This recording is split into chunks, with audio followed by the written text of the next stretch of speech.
Kansas Farm Bureau, the voice of agriculture. To join today or for more information, go to kfb.org or find us on Facebook and Twitter.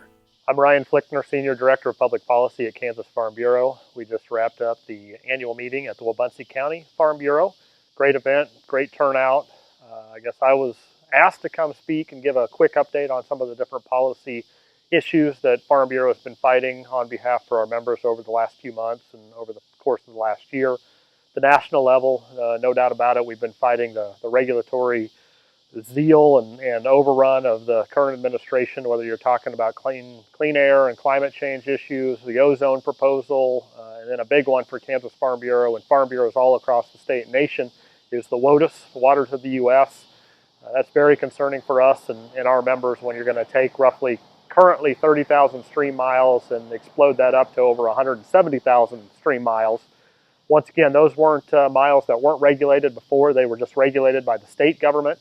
So we have some concerns about turning that over to federal jurisdiction and the EPA and the Army Corps of Engineers.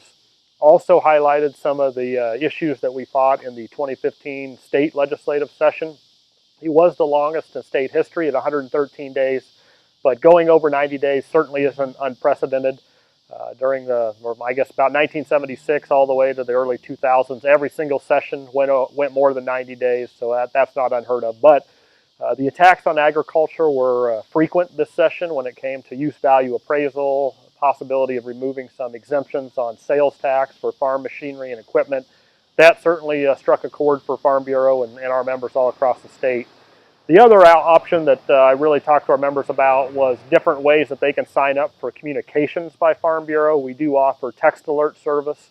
We also have a twice weekly electronic newsletter. We call it e-news that goes out on Tuesdays and Fridays, as well as our twice a month print version that's called the Farm Leader Letter.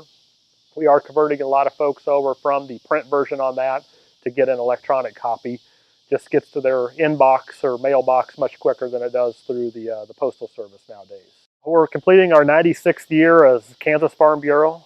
We only have 105 members, which are each one of the 105 counties in Kansas, but we certainly have many more members than that, about 40,000 active farm and ranch families all across the state that belong to their county farm bureau.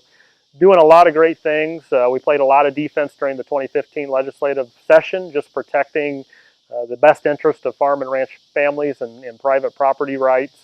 We certainly do have our work cut out for us as we move forward with all the different proposals that came up during this session.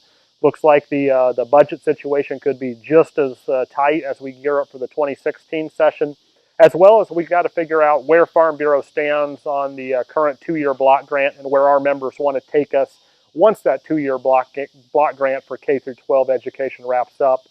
So we're certainly listening to our members to figure out where they want to go as a grassroots organization.